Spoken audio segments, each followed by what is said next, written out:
खामोश रहो तुम। ये सब तुम्हारी वजह से हुआ है। आज मुझे पहली मर्तबा एहसास हुआ है कि जिंदगी में पैसा ही सब कुछ नहीं होता। जिन घरों में प्यार और एहसास नहीं होता, वहां ऐसे ही लोग परवान चढ़ते हैं।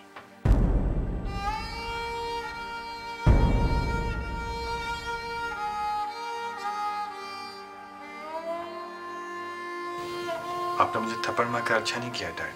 खामोश, बदतमीज। मैं तेरी आवाज भी नहीं सुनना चाहता। तूने तो वो गुनाह किया है रिजवान कि जिसका कुफारा हम अपनी जान देकर भी अदा नहीं कर सकते। मैंने कोई गुनाह नहीं किया डैड, मैंने कोई गुनाह नहीं किया।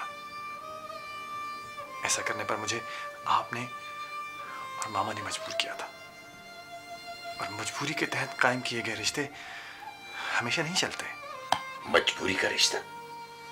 अरे खुशकिस्मत थे तुम लोग कि जिनके हाथों में बगैर मांगे उन बच्चों जैसी नेमत आ गई।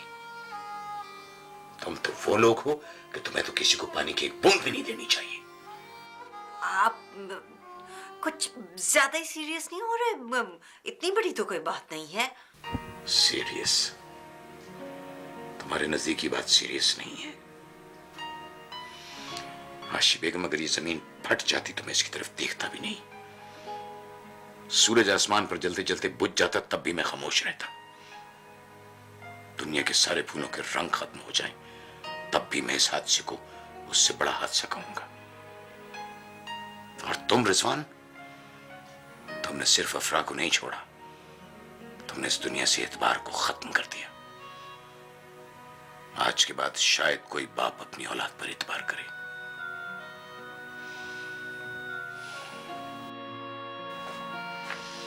और आशी बेगम, तुम बहुत बदनसीब औरत हो, क्योंकि जिस औलाद को तुम अपने रास्ते पर चला रही हो, ये एक दिन तुमको छोड़कर चली जाएगी। और आज के बाद मैं भी कोशिश करूंगा कि तुम्हारी शक्ल भी ना देखूं।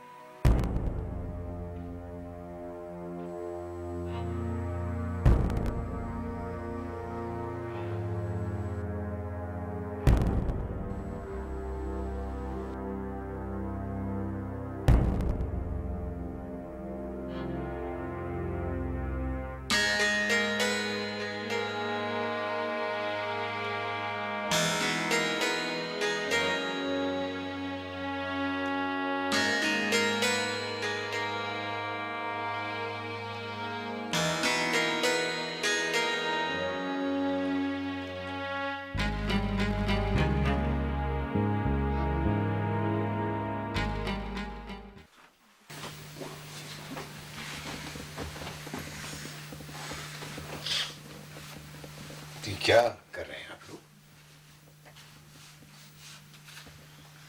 वापसी की तैयारी। वापसी की?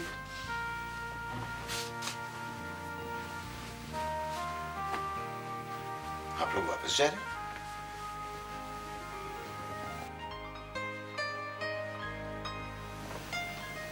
जब चलते रहना मजबूरी हो ना पुत्र, तो पैरों में तो रास्ते होने चाहिए ना। लेकिन शायद अब हमारे हिस्से का अब ना यहाँ वक्त रहा है और ना रास्ते। लेकिन अम्मी, मैं क्या करूंगा यहाँ? आप लोगों की वजह से तो मैं इतने सारे दुखों से गुजर गया, वरना तो शायद मैं बहुत पहले ही खबर बन चुका होता। पुत्र, तेरा अपना घर है ये, और अपने घरों में ना इंसान को अकेले रहना आता है। उसे दीवारों की सारी अल्फबे का पता होता है। हमारे लिए तो पुत्र अब यहाँ सांस लेना भी मुश्किल हो गया। कैसी बातें कर रही हैं अम्मी? भैया, आपका अपना घर है, कैसी बातें कर रही हैं आप?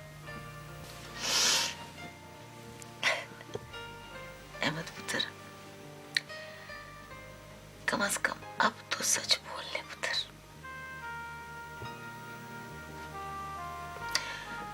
अपने घर जो होते हैं ना, वो मकीनों के हाथ खाली नहीं करते,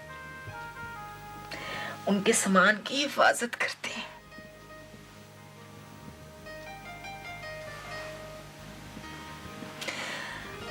हम तो अपना सब कुछ यहाँ खोकर जा रहे हैं पुत्र।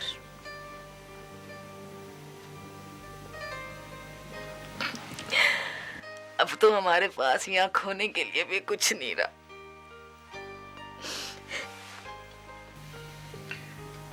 समझ जा रही है बेटा?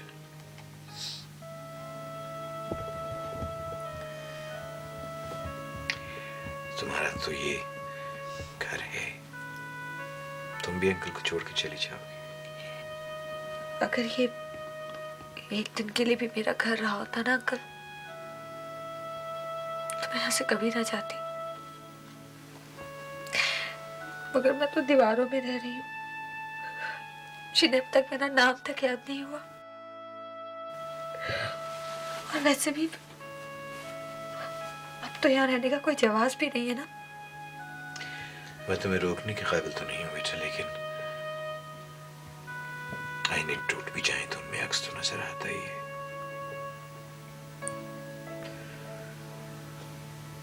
दरख्त काटो तो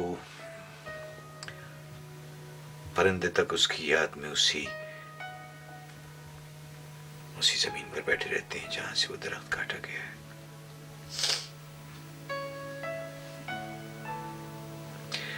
तुम तो मतलब इस घर, अभी तो मैंने दुख का साया देखा है सिर्फ। इसकी हिफाजत तो अब मुझे सारी उम्र करनी है। ना रोक पुत्र, ना रोक इसे। एक दफा तेरे कहने पर आई थी ना, और अब देखो दुख का गहरा जख्म लेकर जा रही है।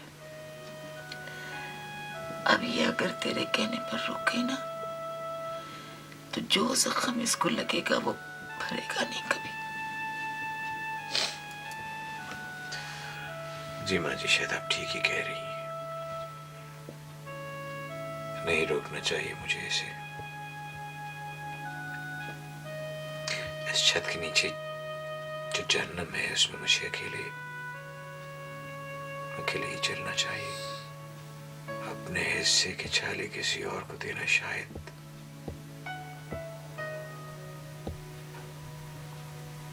इंसाफ नहीं है।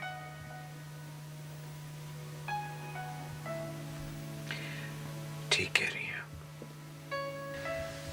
अच्छा बेटा,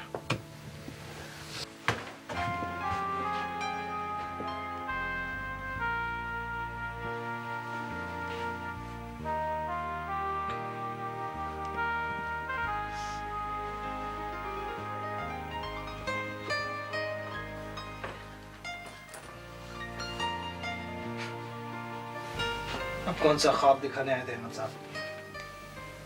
ख्वाब तो उन आंखों में आया करते पुत्र, जिनकी पलकों से इंतजार बंधा होता है। उन आंखों में नहीं, जिनके खड्डे मरे हुए ख्वाबों की मट्टी से भरे होते हैं। अहमद तो खुद टूटे हुए ख्वाब की तरह हो गया, अधूरा, नामुकम्मल, बेमतलब। मैं भी आप लोगों के साथ वापस जाऊंगा। लेकिन वसीम पुत्र, कुकी तो यहाँ है, उसके बारे में क्या सोचा तूने? मैं कुकी की ख्वाहिश पूरी कर लूंगा।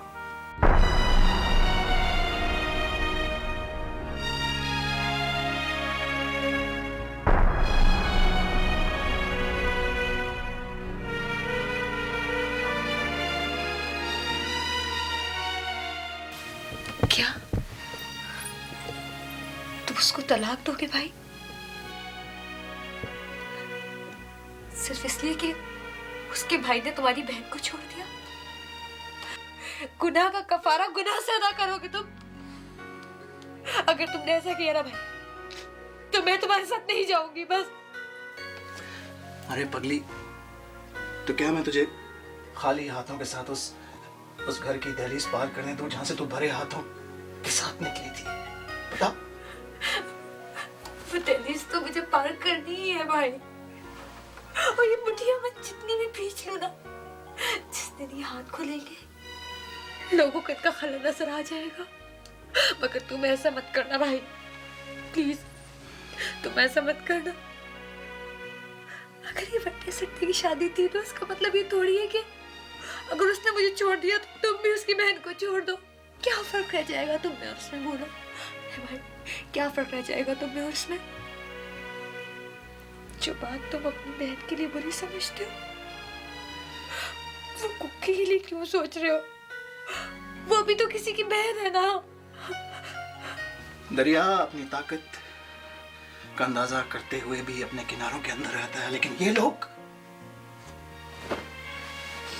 लोग खुद कुछ ना होते हुए भी ताल्लुक का हर धागा अपने हाथों से तोड़ देना चाहते हैं।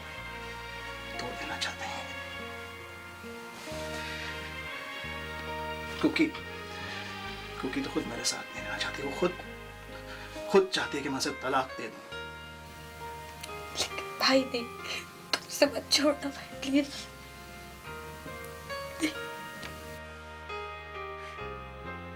अफरा सही कह रही है पुत्र, सही कह।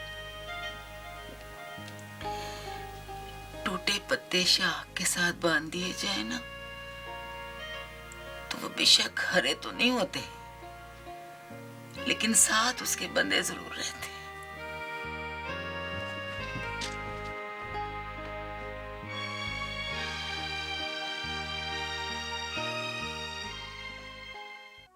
राशि बेगम,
almost everything.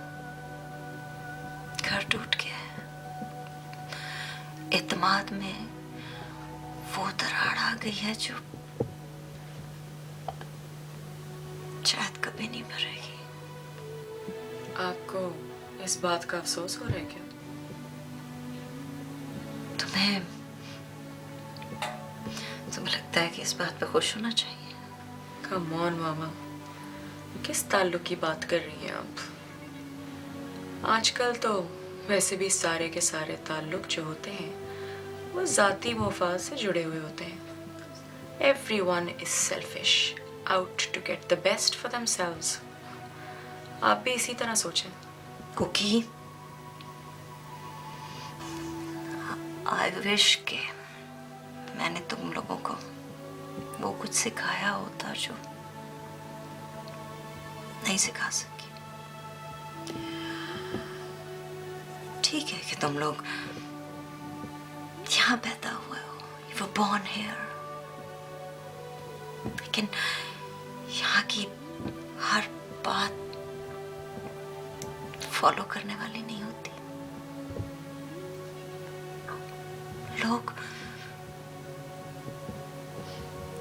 लोग यहाँ आकर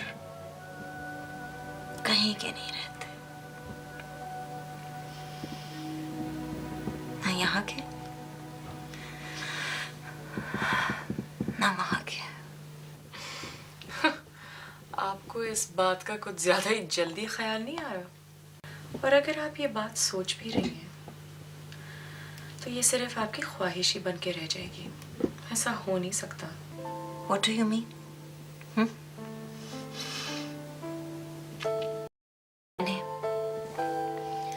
मैंने तुम दोनों की बातें मान मान के अपने आप को इस स्टेज तक, इस पॉइंट तक पहुंचा दिया है। एंड आई डोंट नो कि कल को तुम रेज मुझे उठा के किसी ओल्ड एज होम में छोड़ोगे। ये आपका मसला है, ये मेरा मसला नहीं है। आपने इस वक्त सिर्फ मेरी प्रॉब्लम सॉल्व करनी है। आपने जाकर वसीम से बात करनी है और उससे प्लीज मुझे तलाक दिलवाएं। आगे आपके साथ क्या होता है, आपके खानदान के साथ क्या होता है, मुझे इस बात की कोई परवाह नहीं है। I don't care. I need to get on with my life mama.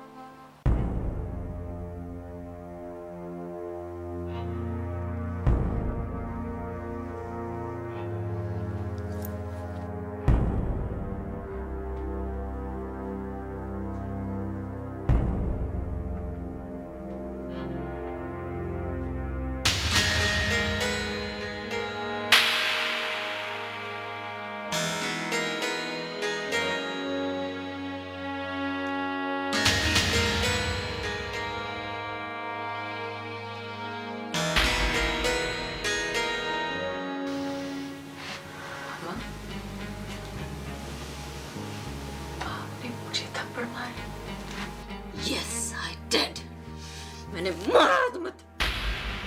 I wish कि मैंने ये बहुत पहले कर लिया होता।